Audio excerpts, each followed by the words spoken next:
Pause for a moment, my friend, and truly consider. What if the most profound ambition you've ever harbored was not truly yours?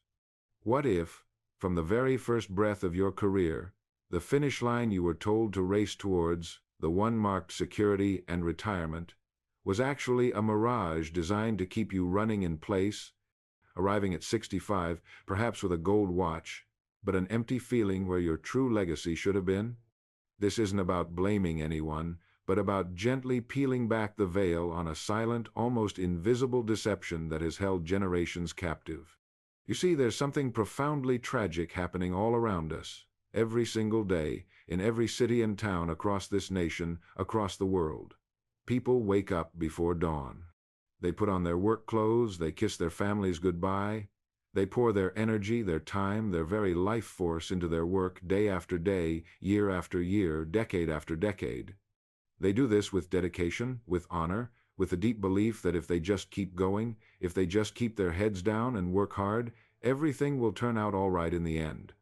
They believe in the promise of security, the promise of a comfortable retirement, the promise that all this sacrifice will mean something, will lead somewhere good, somewhere safe, somewhere worthy of all those hours, all those days, all those years. But here's what nobody wants to talk about. Here's the truth that gets whispered in quiet moments but never spoken aloud in the bright light of day. Most of these good people, these honest, hard-working, dedicated souls, arrive at the age of 65 and discover something that shakes them to their very core. They discover they have nothing, not nothing in the absolute sense, perhaps. They might have some savings, a modest pension, Social Security if they're fortunate, but nothing compared to what they dreamed of. Nothing compared to what they sacrificed for. Nothing that justifies the 40, 50 years they gave away. And worse, far worse, they discover they've lost something infinitely more precious than money. They've lost their time. They've lost their vitality. They've lost their dreams. They've lost themselves somewhere along that long, winding road that was supposed to lead to security but instead led to a quiet desperation, a gnawing sense of what might have been. I want you to really feel this with me for a moment. Imagine being 65 years old, standing at the edge of your working life, looking back across all those decades. You remember being 25, 30, full of energy, full of hope, full of dreams about what you would accomplish, who you would become, what your life would mean. And now, at 65, you're financially dependent, still worried about money, still concerned about making ends meet, still unable to do the things you promised yourself you would do when you had the time. But more than that, you realize that the time is already gone. The dreams you postponed, the adventures you delayed, the person you meant to become, the legacy you wanted to leave, all of it remains undone, unfulfilled, unrealized. And you wonder, with a pain that's almost physical, where did it all go? How did this happen? You worked so hard. You did everything you were supposed to do. You followed all the rules. You played the game exactly as it was explained to you. So why are you here, at the finish line, feeling so empty, so cheated, so lost? This isn't a rare occurrence, my friend. This isn't an exception. This is the rule. This is what happens to the overwhelming majority of people who trust the system, who believe the conventional wisdom, who think that simply showing up and working hard for 40 years will guarantee them a good life. The statistics are absolutely staggering and, frankly, heartbreaking. Less than 5% of all people who work diligently, sometimes heroically, from their early 20s until the traditional retirement age of 65, ever achieve true financial independence. Let me repeat that because it's so important, so shocking, that it bears repeating. Less than 5%. Not 5% achieve wealth, not 5% become rich.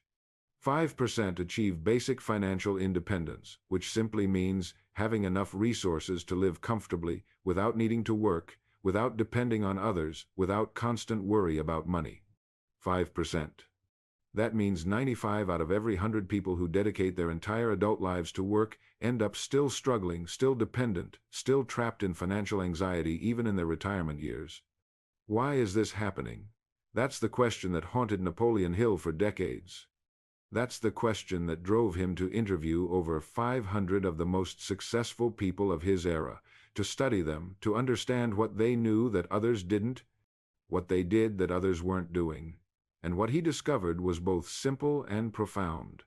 The vast majority of people fail not because they're lazy, not because they're stupid, not because they're unlucky, They fail because they're operating on a fundamentally flawed understanding of how success actually works. They've been given a map that leads nowhere, and they follow it faithfully, diligently, right into that dead end at 65. They've been told that if you get a good education, find a stable job, work hard, don't make waves, and save a little money, you'll be fine. You'll be secure. You'll have a good life. But that formula, that conventional wisdom, that well-worn path, it's a lie. Not an intentional, malicious lie, perhaps, but a lie nonetheless. A lie born of ignorance, of outdated thinking, of a system that was designed to benefit the few while keeping the many in place, productive and compliant. Let me paint you a picture, a metaphor that captures this tragedy perfectly. Imagine a seed, tiny and full of potential, containing, within itself, the complete blueprint for a magnificent oak tree. This seed dreams, if seeds can dream, of spreading its branches wide, of reaching toward the sky, of providing shade and shelter, of standing strong and tall for generations. This is its nature, its purpose, its destiny coded into its very essence. But instead of being planted in rich, fertile soil, in a place where it can send down deep roots and reach up toward the sun, this seed is placed in a polished ceramic pot. It's a beautiful pot, carefully chosen, decorative, sitting on a windowsill where it receives just enough light to survive, just enough water to keep from dying. It even begins to grow, to sprout, to put out tiny leaves. To an outside observer, it looks like it's thriving, it's alive, it's green, it's growing. But it never becomes what it was meant to be. It never breaks free. It never sends down those deep roots into the earth. It never stretches toward the sky with powerful branches. It remains, year after year, a seedling in a pot, carefully maintained, meticulously watered, perpetually stunted. And at some point, perhaps after many years, the pot begins to crack. The small amount of soil becomes depleted. The roots, having nowhere to go, become tangled and bound. And that seed, now an old, exhausted seedling, realizes with profound sadness that it will never be the oak tree it was destined to become. This, my friend, is what happens to millions of lives. People are placed from a very young age into these invisible pots called conventional career paths, traditional employment, safe choices.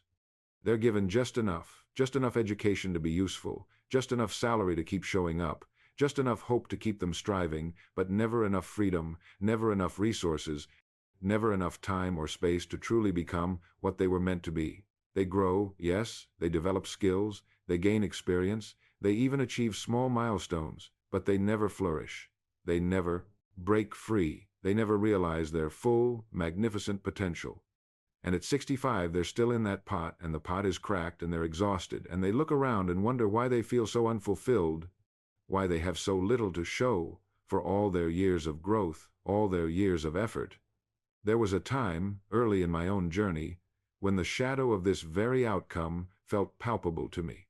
I wasn't born knowing these truths. I had to discover them, often through painful experience and observation. I remember seeing men, good men, honest men, men who had given their best years, their vibrant energy, their loyal service to their employers, to their industries, to their careers.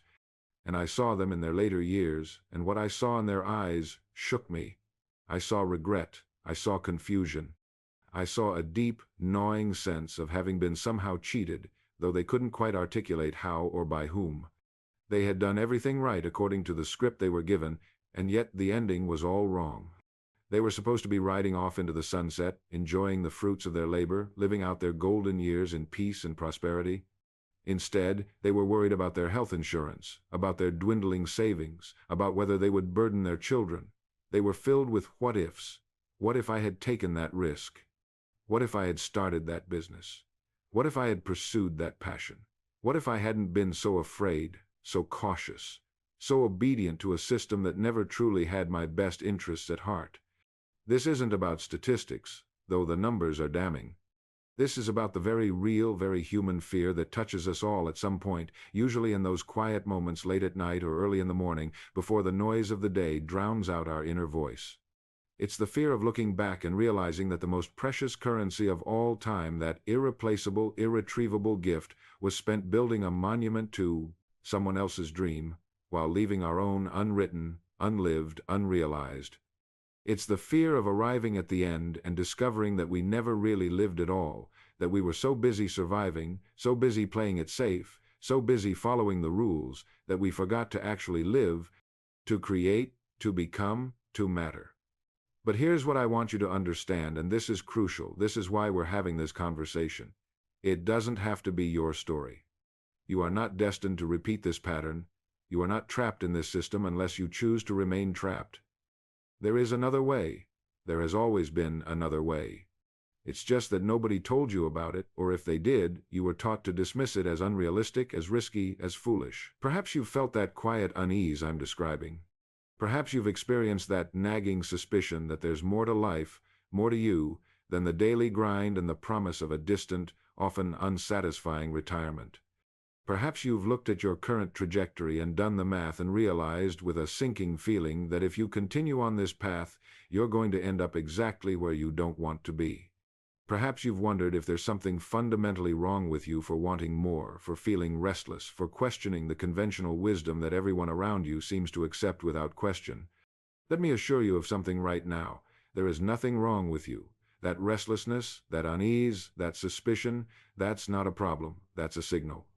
That's your inner wisdom, your true self, trying to get your attention, trying to tell you that you're capable of so much more, that you deserve so much more, that there's a better way if you're willing to listen, if you're willing to learn, if you're willing to have the courage to step off that well-worn path that leads nowhere. This isn't just another video about financial planning, about budgeting, about saving more and spending less. Those things have their place, but they're not the answer to this problem. You cannot save your way to the life you truly want. You cannot budget your way into fulfilling your purpose. This is an invitation to something far deeper, far more transformative. This is an invitation to decode a fundamental misunderstanding about success itself, an understanding that has led countless good people, intelligent people, hard-working people, down a path of unfulfilled potential. We're going to unmask the illusion that hard work alone is the key. We've been taught that if you work hard enough, long enough, everything will work out. But that's simply not true. Hard work is necessary, absolutely, but it's not sufficient. There are millions of people working incredibly hard right now, multiple jobs, long hours, back-breaking labor, and they're barely surviving. Hard work without direction is like that ship we'll talk about in a moment. Powerful engines churning, going nowhere. What we're going to reveal here is the underlying principle that enables true freedom, the kind of freedom where your spirit soars, where your work becomes a joy rather than a burden, where abundance isn't something you struggle for, but something that flows naturally as a byproduct of who you've become and what you're contributing to the world. This isn't about working harder. Most people are already working too hard, exhausting themselves, sacrificing their health, their relationships, their peace of mind. This is about working smarter, yes, but more importantly, it's about working from a place of purpose and direction that most common advice completely overlooks. When you work with purpose, when you work toward a clearly defined aim that's truly yours, that resonates with your deepest values and aspirations, everything changes. The quality of your work changes. The energy you bring to it changes. The opportunities that present themselves change. The results you generate change. It's not magic, though it can feel magical. It's the application of profound principles that Napoleon Hill spent his lifetime uncovering, principles that the most successful people throughout history have understood and applied, whether consciously or unconsciously. So how does one break free from this pattern? How do we stop being that seedling in a ceramic pot and start becoming the magnificent oak we were meant to be? How do we ensure that we don't spend 40 years working hard only to arrive at 65 with nothing but regrets and what-ifs? The answer lies not in doing more of what you're already doing, not in working longer hours or taking on extra shifts or finding another side hustle. The answer lies in understanding something fundamentally different about how the world of achievement truly operates, about how success actually unfolds, about what separates that 5% who thrive from the 95% who merely survive. Let's begin with a story, a simple fable that illustrates this truth with perfect clarity. Imagine a majestic ship, resplendent and strong, freshly built, sitting in the harbor ready to set sail. This ship has everything it needs. It has a powerful engine, capable of great speed, able to handle rough seas. It has a skilled crew, experienced sailors who know their craft, who are ready and willing to work hard. It has ample provisions. enough food and water and supplies for a long journey. It has been inspected, certified, deemed seaworthy. By every measure, this ship is prepared for success. And so, with great fanfare, with flags flying and horns sounding, the ship sets sail from port. The crew is excited, energized, ready for the adventure ahead. The engines roar to life, propelling the vessel forward through the water. Day after day, week after week, month after month, the ship continues. The crew works diligently. They maintain the engines, they repair what needs repairing, they navigate the waves, they battle storms, they work hard, incredibly hard, doing everything good sailors are supposed to do. They're not lazy, they're not incompetent, they're dedicated, professional, hard-working. But here's the tragic thing. Despite all this effort, despite all this work, despite all this dedication, the ship never reaches its intended destination. Years pass, and the ship is still at sea, still moving, still burning fuel, still wearing down its crew. Eventually, provisions run low, the crew becomes exhausted, disheartened. The engines begin to fail. And one day, the ship drifts back near the same port from which it departed, or simply breaks down somewhere in the middle of the ocean, battered, worn, having achieved nothing of lasting consequence, having reached no destination, having fulfilled no purpose. The crew looks at each other in confusion and dismay. We worked so hard, they say. We did everything right. We battled every storm. We maintained the ship. We never gave up. So why are we here? Why did we accomplish nothing? Why do we feel so empty, so lost, so defeated? The answer is painfully simple. The ship had no rudder, or rather it had no captain with a clear destination, no one at the helm with a definite purpose, no guidance system directing all that power and effort toward a specific aim. The engines were powerful, but they had no direction. The crew was skilled, but they had no goal. All that energy, all that potential, all that work was simply expended without any real purpose, at the mercy of currents and winds, drifting aimlessly through the vast ocean. The ship wasn't broken. The crew wasn't incompetent. The problem was the absence of a definite, clearly defined destination that could guide every decision, every action, every expenditure of energy. Without that, all the power in the world is wasted. All the skill in the world leads nowhere. All the hard work in the world produces nothing of value. My friend, this is the situation of so many lives.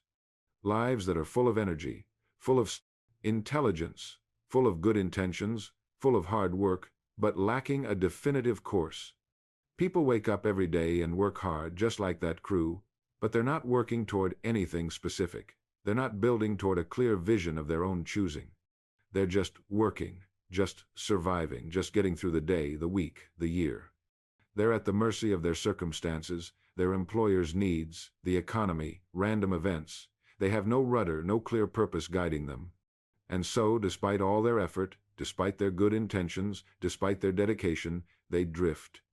They work until they're exhausted, until the fuel runs out, until they reach 65, only to discover that they're still in the same place, or worse, that they've made no real progress toward anything that truly matters to them. They have nothing to show for it, because there was no it to show. There was no destination reached because there was no destination chosen. The feeling of being adrift, of working hard but getting nowhere meaningful, is one of the most soul-crushing experiences a human being can have. It's a slow death of the spirit. It's waking up every day with a vague sense of dread, of pointlessness, of going through motions without meaning. It's looking at your calendar and seeing it filled with obligations that don't excite you, that don't fulfill you, that don't connect to any larger purpose. It's the Sunday evening anxiety, the Monday morning dread, the counting down of hours until the weekend, the counting down of years until retirement, all while life, precious, irreplaceable life, slips away moment by moment. This is the silent epidemic, the unspoken crisis that millions face but few acknowledge. We medicate it with distractions, with entertainment, with consumption, with anything that can numb the pain of purposelessness. But the pain remains, just beneath the surface, that gnawing question, is this all there is? Let me share another illustration, another way of seeing this truth. I once observed two men on a construction site. This was years ago, but the image has stayed with me because it so perfectly captured a fundamental distinction that most people never grasp.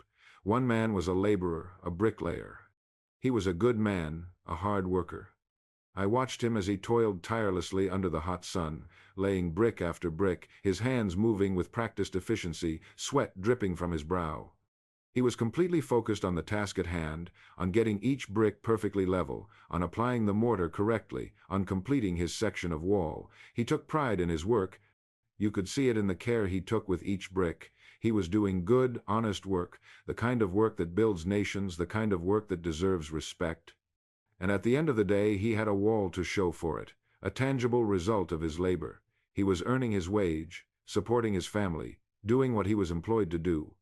The other man was an architect. He walked among the rising structure with a completely different bearing, a different energy. He carried a rolled set of blueprints under his arm, a pencil behind his ear. He would stop and look, really look, at the structure taking shape. He would sketch, make notes, contemplate. He never touched a single brick, he never mixed mortar. He never broke a sweat from physical labor. To someone who didn't understand, he might have appeared to be doing nothing, or at least nothing as real and tangible as what the laborer was doing. But this man wasn't looking at bricks and mortar, he was seeing something entirely different. He was seeing the entire cathedral in his mind's eye, the complete vision of what this structure would become when it was finished. He was seeing the soaring arches, the beautiful windows, the space where people would gather for generations to come. He was seeing a legacy, a work of art, a contribution to the world that would outlast him by centuries. Both men worked. I want to be very clear about that. Both contributed, both were necessary. But there was a fundamental difference in what they were building. The laborer was building a wall. That's what his work consisted of, that's what he focused on, that's what he would be paid for.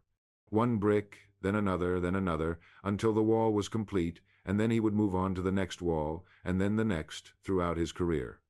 At 65, that laborer might have laid hundreds of thousands of bricks. He might have strong arms, a wealth of experience, a small pension, the respect of his peers.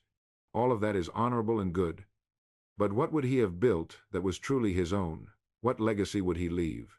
He was always building someone else's vision, someone else's dream.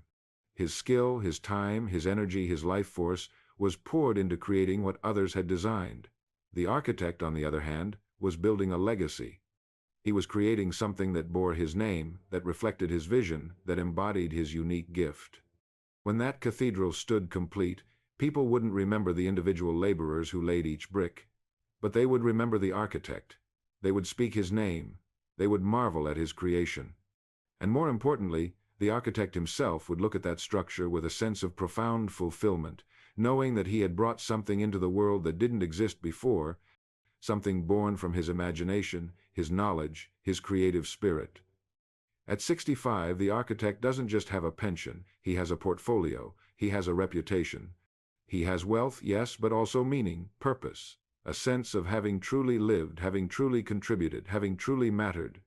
Now, I'm not saying everyone should be an architect or that physical labor is less valuable, that's not the point at all. The point is this. One man was working to complete tasks assigned by others, trading his time and energy for wages, building pieces of someone else's dream. The other was working to fulfill a vision that was his own, creating something of lasting value, building his own dream into reality. One was a participant in someone else's plan, the other was the author of his own destiny. One was working for a living, the other was living his work. And that distinction, that fundamental difference in approach and mindset, determines everything about what you end up with at the end of your working life. The frustration of feeling like a cog in a machine, of being replaceable, of knowing that if you disappeared tomorrow, someone else would simply step into your role and the machine would continue without missing a beat, that's soul-crushing. The yearning for one's work to matter, to leave something enduring, to be more than just a function, more than just a task completer, that's a deep human need.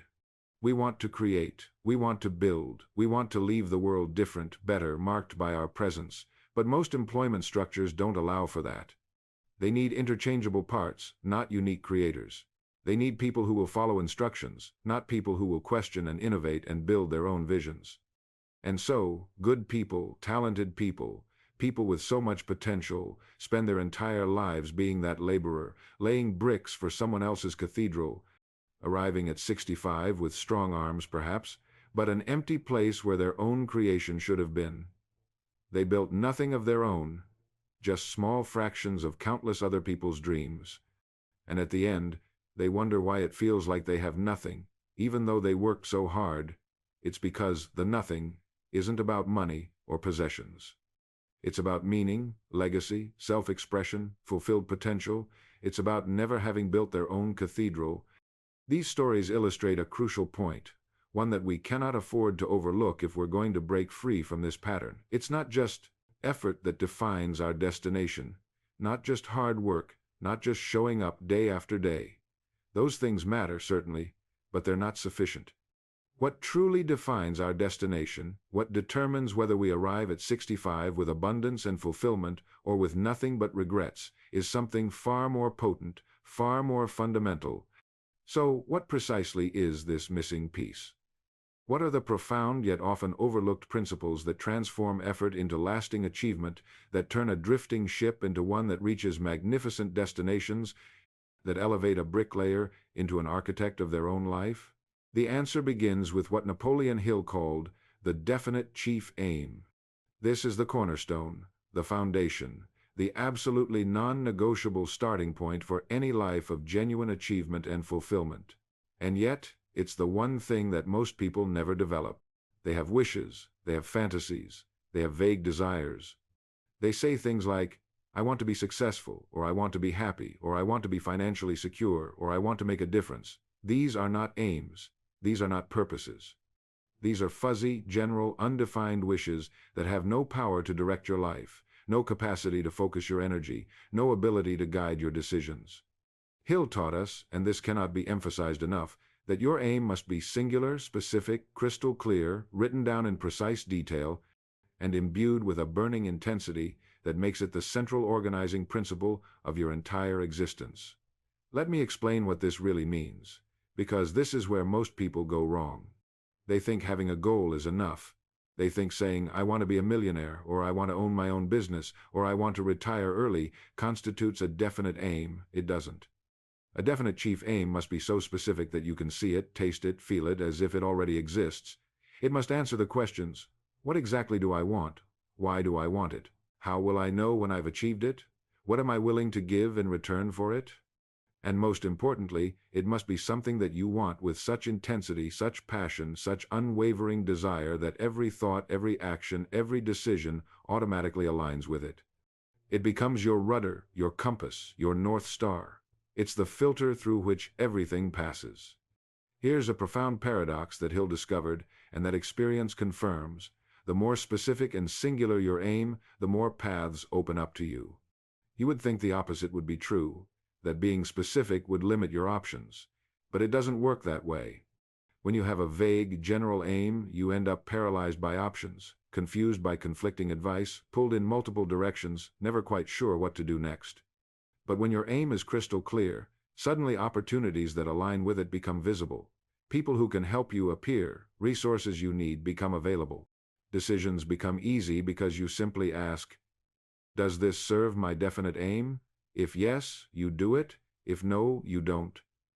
That clarity is liberating beyond measure. It eliminates decision fatigue. It conserves your energy. It focuses your power. Think about the emotional resonance of this. Imagine waking up every single morning knowing exactly what you're building, exactly where you're going, exactly why you're doing what you're doing. There's no confusion, no drift, no wondering if you're wasting your time, you know. And that knowing provides a sense of peace, of purpose, of direction that most people never experience. You can say no to things without guilt, because you know they don't serve your aim. You can endure temporary hardships because you know they're part of the path to your aim. You can stay motivated even when things get difficult, because your aim burns so brightly in your mind that giving up is simply not an option. This is what separates the 5% from the 95%. The 5% have a definite chief aim. The 95% are drifting, hoping, wishing, but never really aiming at anything specific enough to hit. But having a definite chief aim, as crucial as it is still not enough on its own. You must also develop what Hill called applied faith, an unwavering belief in the attainability of your aim. And this isn't the weak, passive, fingers-crossed kind of hope that most people call faith. This is something far more powerful, far more active, far more demanding. Applied faith is an aggressive, absolute conviction that what you're working toward is not just possible but inevitable, that it's already yours in the spiritual realm, and you're simply bringing it into the physical realm through your thoughts and actions.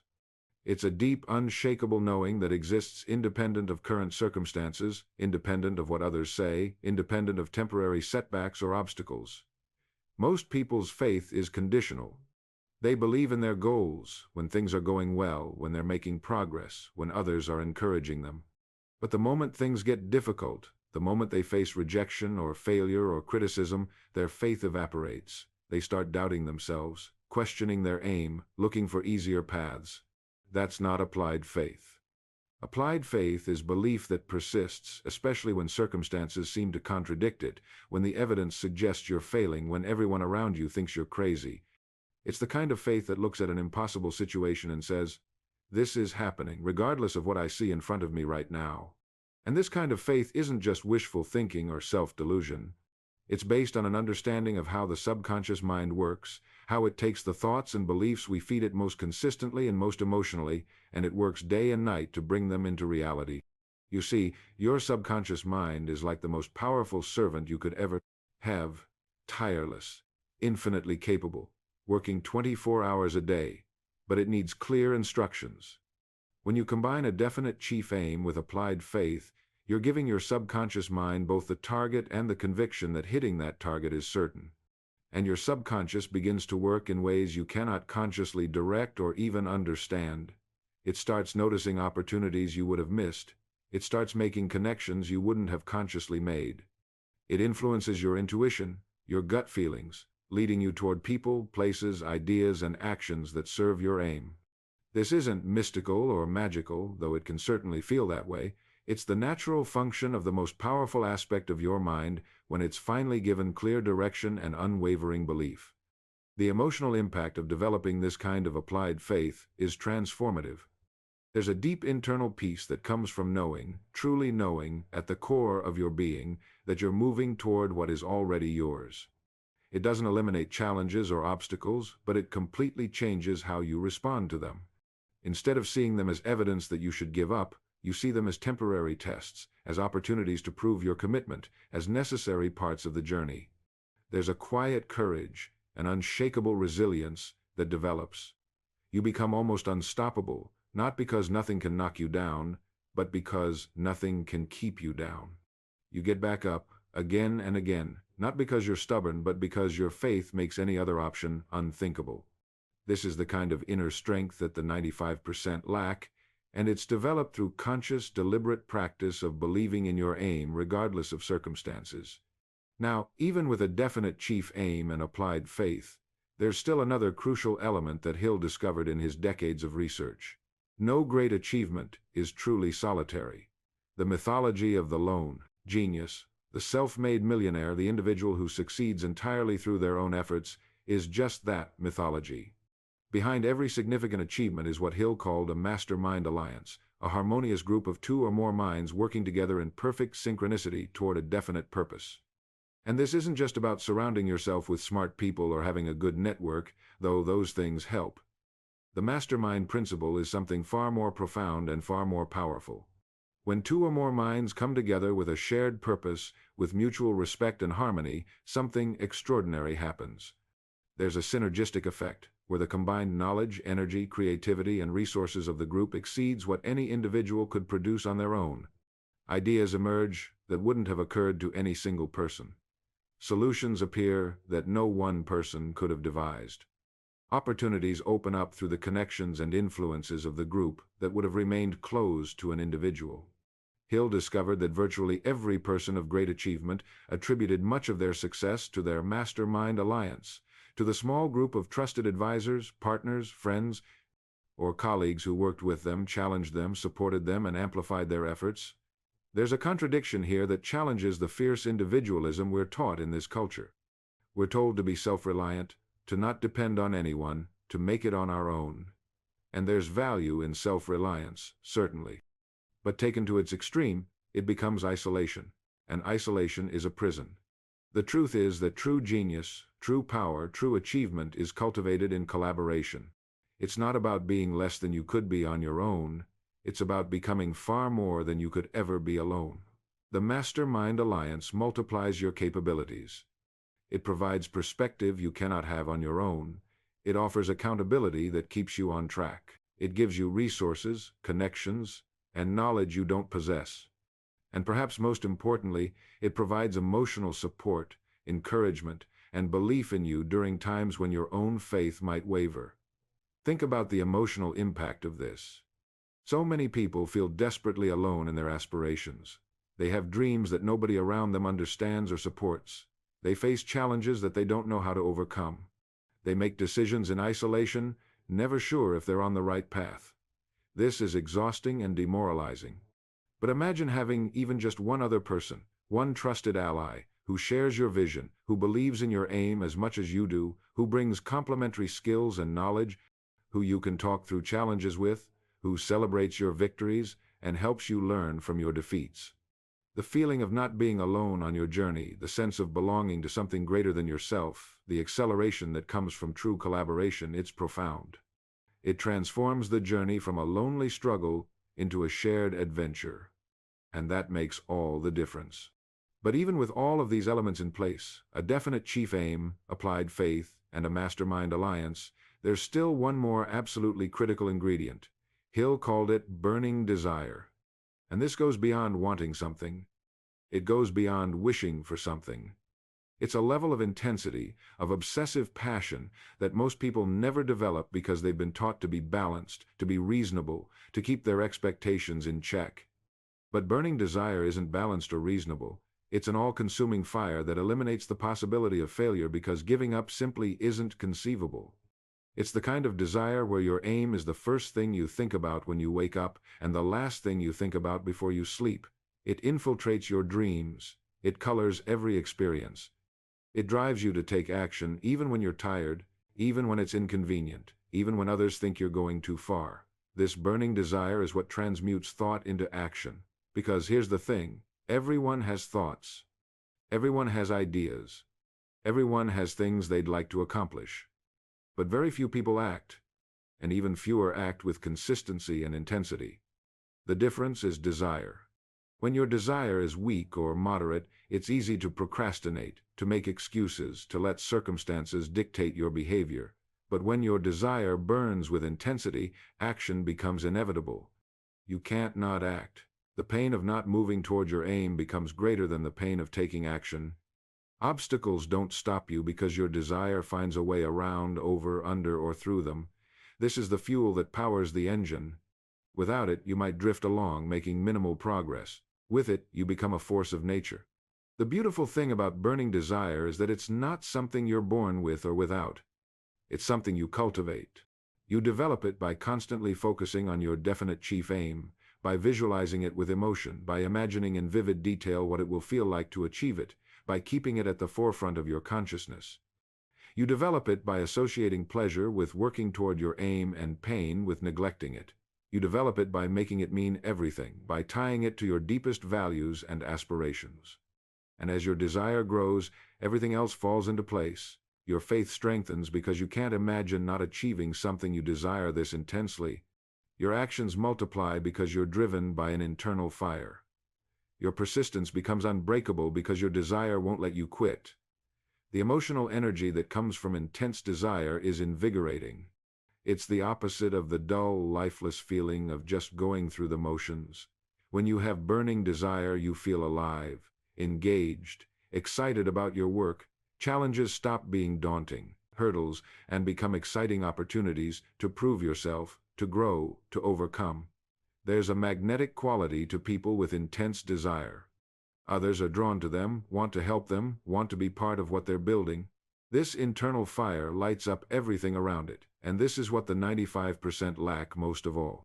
Not intelligence, not opportunity, but burning desire for something specific that's truly their own. They go through life with moderate interest in various things, but nothing that sets their soul on fire, and so they end up with moderate, unsatisfying results. So now we come to the crucial question. These principles sound powerful, profound even. A definite chief aim, applied faith, mastermind alliances, burning desire. These are the elements that separate the 5% from the 95%, that determine whether you arrive at 65 with fulfillment and abundance or with nothing but regrets. But how do we take these grand ideas, these hidden truths, and weave them into the fabric of our everyday lives? How do we shift from simply understanding these concepts intellectually to actually doing them, living them, embodying them in a way that transforms our reality? Because understanding without application is just philosophy, just theory, just interesting ideas that change nothing. The real transformation happens in the doing. Let me give you 3 specific practical actions you can begin immediately, today, right now, that will start shifting your trajectory from that 95% path to the 5% path. These aren't complicated. They don't require special resources or rare opportunities. But they do require commitment, consistency, and courage. The first practice is what I call the 30-minute morning ritual of clarity. Here's what you do. Every single morning, before you check your phone, before you read the news, before you engage with any of the demands and distractions of the day, you dedicate 30 uninterrupted minutes to defining and affirming your definite chief aim. You write it down, not type it. Write it by hand. Something powerful happens when you physically write. You write it in specific, vivid, present tense language, as if it's already achieved. You don't write, "I want to earn $1 million." You write, "I am grateful now that I earn $100,000 per month through my business that serves this specific market with this specific solution." You write it with as much detail as possible. What does your life look like? How do you feel? What are you doing with your time? What impact are you having? You engage all your senses. Then, you read it aloud. You speak your aim into existence. You hear your own voice declaring it. And as you read it, you visualize it. You close your eyes and see yourself living that reality. You feel the emotions you would feel having achieved it. Pride, gratitude, joy, accomplishment, freedom. You let those emotions fill your body. You sit with them. You marinate in them. This isn't daydreaming. This is programming your subconscious mind, giving it clear instructions, building your faith, intensifying your desire. 30 minutes. Every single morning. No exceptions. This practice alone, done consistently, will begin to transform your life in ways you cannot predict or control. The healing and relief that comes from this practice is immediate. It replaces the vague anxiety that most people wake up with, that sense of dread or overwhelm about all the things they have to do, with concrete direction and purpose. It anchors your day in what matters most to you before the world can hijack your attention with its endless demands. You start each day not as a reactor to circumstances, but as a deliberate creator of your destiny. And over time, this practice builds an unshakable sense of self, of purpose, of direction. You become less swayed by others' opinions, less distracted by things that don't matter, more focused, more powerful, more alive. The second practice is to identify and cultivate at least one mastermind ally. This might be the most challenging of the 3, because it requires vulnerability and intentionality. Think carefully about the people in your life or the people you have access to. Who do you know whose energy, knowledge, values, or spirit aligns with your definite chief aim? It might be a mentor, someone who has already achieved what you're working toward. It might be a peer, someone who's on a similar journey and with whom you can grow together. It might be a friend whose judgment you trust and whose perspective challenges you in good ways. The key is to find someone with whom you can be completely honest about your aims, your struggles, your progress. Someone who will hold you accountable, not through judgment, but through genuine care for your success. Once you've identified this person, you proactively reach out and propose a regular, structured conversation or meeting. It could be weekly, bi-weekly, monthly, whatever works for both of you. But it must be regular and it must be focused. This isn't casual chat over coffee where you gossip and complain. This is a sacred time where you both discuss your definite aims, share your challenges, brainstorm solutions, celebrate victories, and hold each other accountable to your commitments. You create a container where both of you can be vulnerable, ambitious, and supportive. Over time, if the alliance is genuine and harmonious, you'll find that ideas emerge in these conversations that neither of you would have had alone. Opportunities appear through each other's networks. Energy and motivation are replenished when individual reserves run low. This is the mastermind principle in action. The relief that comes from not feeling alone on your journey is profound. So many people carry their dreams in secret, afraid to share them because they've been mocked or discouraged in the past.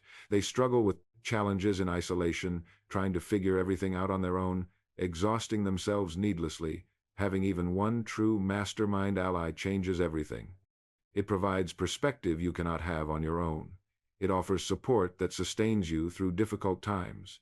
It creates accountability that keeps you moving forward even when motivation wanes.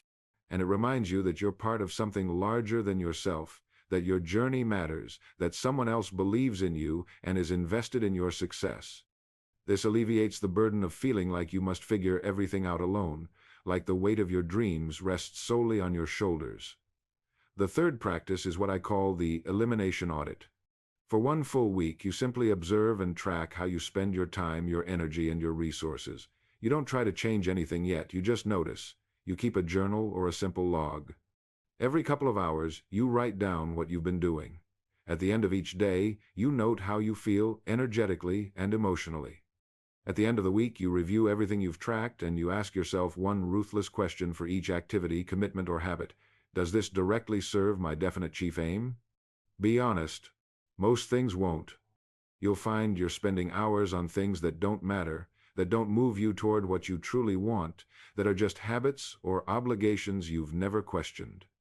Then comes the hard but liberating part. You identify 3 activities, commitments, or distractions that do not serve your definite aim, and you make a conscious decision to eliminate them or drastically reduce them. Maybe it's hours of social media scrolling. Maybe it's a committee or volunteer position you said yes to out of guilt. Maybe it's a friendship that drains you rather than energizes you. Maybe it's certain forms of entertainment that numb you but don't restore you. Whatever it is, you cut it, you create space, you take back your time and energy and redirect it toward what actually matters. The healing that comes from this practice is a sense of control and intentionality. Most people feel overwhelmed, like there's never enough time, like they're constantly behind, constantly reacting, constantly drowning in obligations. And that's because they've never consciously chosen what gets their time and energy. They've just accumulated commitments and habits over the years without ever questioning whether they align with what they truly want. The elimination audit gives you permission to say no, to cut things out, to prioritize ruthlessly. And what you discover is that you have far more time and energy than you thought once you stop wasting it on things that don't matter.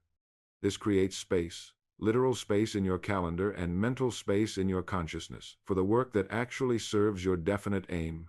It reduces overwhelm, it increases focus. It gives you back your life. These 3 practices, the morning ritual of clarity, the mastermind alliance, and the elimination audit, are simple but extraordinarily powerful. They're not complex strategies that require advanced knowledge or special circumstances. They're accessible to anyone starting today. But they do require commitment. They require that you take yourself and your aims seriously enough to actually do them, consistently, without making excuses, and that's where most people fail. Not because they don't know what to do, but because they won't do it.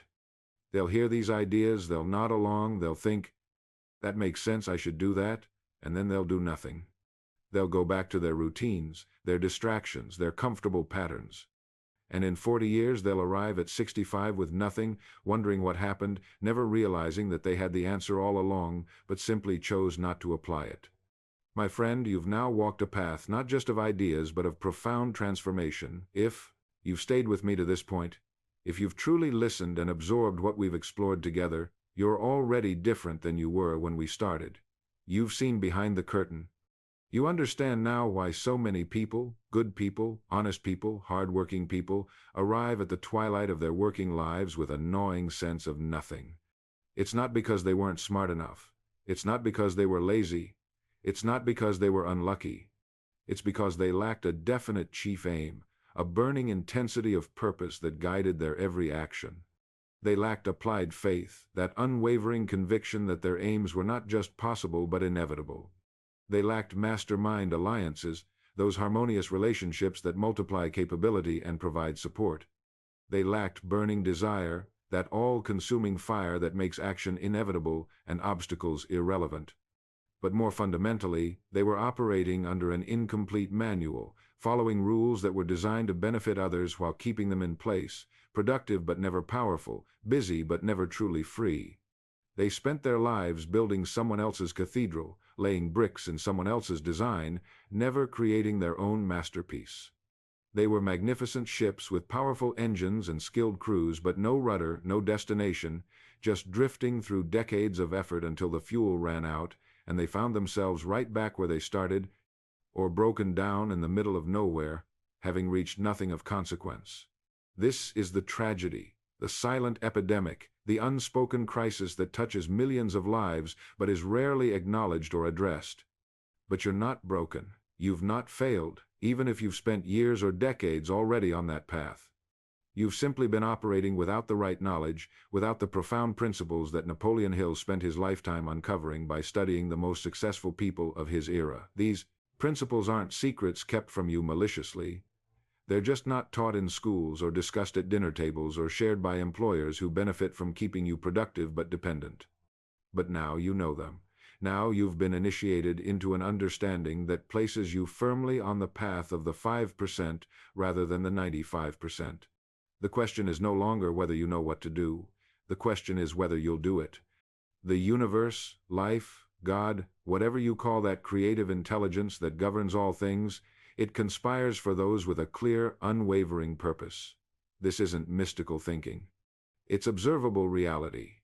When you have a definite aim, when you pursue it with faith and burning desire, when you align yourself with others in mastermind alliances, opportunities appear. The right people show up at the right time, resources become available, obstacles that seemed insurmountable reveal solutions. It's as if reality itself bends slightly in your favor, not because you're special or chosen, but because you're finally working with the fundamental laws of achievement rather than against them. You're no longer drifting, you're navigating. You're no longer laying bricks for someone else, you're architecting your own legacy. You're no longer a seedling in a pot. You're planted in rich soil, sending down deep roots, reaching toward the sky, becoming the magnificent oak you were always meant to be.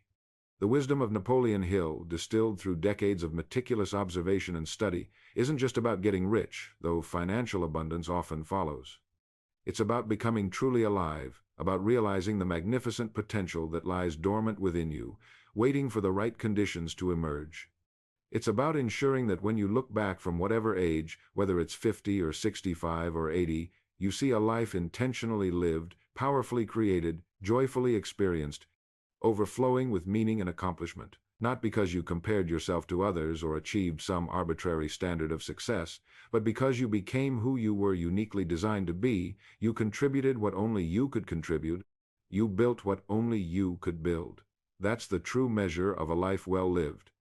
The gold watch, the pension, the safe harbor of traditional retirement, these are merely symbols, often hollow ones. The true treasure is the journey itself, navigated with purpose, fueled by belief, amplified by collaboration, marked by growth and contribution, and the deep satisfaction of living authentically. Don't let your life be a beautiful ship without a rudder, full of potential but achieving nothing. Don't spend 40 years as a skilled laborer building someone else's cathedral while your own remains unbuilt. Don't be a seedling in a pot when you were meant to be a mighty oak. Take these principles, not as interesting philosophy but as practical instruction. Take these practices, the morning ritual, the mastermind alliance, the elimination audit, and begin today, right now, this moment, not tomorrow, not when conditions are perfect. Not when you feel ready. Now. You'll never feel completely ready. The conditions will never be perfect. There will always be reasons to wait, to hesitate, to play it safe. But waiting is how you end up at 65 with nothing but regrets. Action, even imperfect action guided by a definite aim, is how you transform your trajectory. Every journey begins with a single step, and that step must be taken now, or it will never be taken at all. The difference between the life you're living and the life you could be living, between ending up with nothing and ending up with everything that matters, is simply this: decision and action. Decide who you want to become. Define your aim with crystal clarity. Believe in it with unwavering faith. Pursue it with burning desire. Align with others who support and amplify your efforts. Eliminate ruthlessly what doesn't serve your purpose, and act consistently, persistently, intelligently until your aim becomes your reality. The world needs what you have to offer when you're finally operating at your full potential. The world is diminished when you remain stuck in that pot, when you drift aimlessly, when you spend your life building someone else's dream while your own remains unrealized. Your fulfillment, your abundance, your legacy. These aren't selfish pursuits. They're your responsibility, your gift to those around you, your contribution to the collective. When you thrive, when you become all you were meant to be, you inspire others. You provide for your family not just financially, but energetically, emotionally, spiritually. You create opportunities for others. You leave the world richer for having been in it. That's not egotistical. That's purposeful living. If this message has resonated deeply with you, if something inside you has stirred, if you feel both challenged and encouraged, both uncomfortable and excited, that's good. That's your true self, recognizing truth, responding to a call you may have been ignoring for years. Don't let this be just another video you watched, another piece of content you consumed and forgot. Let it be a turning point. Let today be the day you stopped drifting and started navigating. The day you stopped being a laborer in someone else's plan and became the architect of your own destiny. The day you decided that you will not arrive at 65 with nothing, that you will not look back with regret, that you will live deliberately, powerfully, meaningfully. Perhaps you'll share this message with someone who needs to hear it. Perhaps you'll leave a comment sharing what this stirred in you or what your definite chief aim is becoming. Perhaps you'll subscribe to continue this journey of insight and transformation, to be reminded regularly of these truths that are so easily forgotten in the noise and distraction of daily life. Whatever you do, don't let the momentum of this moment dissipate. Capture it, use it, let it propel you into action. Because your life, your one precious, irreplaceable life, deserves to be lived fully, not partially, intentionally, not accidentally, powerfully, not passively. You have everything you need within you right now. The potential has always been there. The only question is whether you'll finally give it the conditions it needs to flourish, whether you'll finally break out of that pot and become the magnificent oak. I believe you will. The question is, do you? Until next time, keep your aim true and your spirit boundless.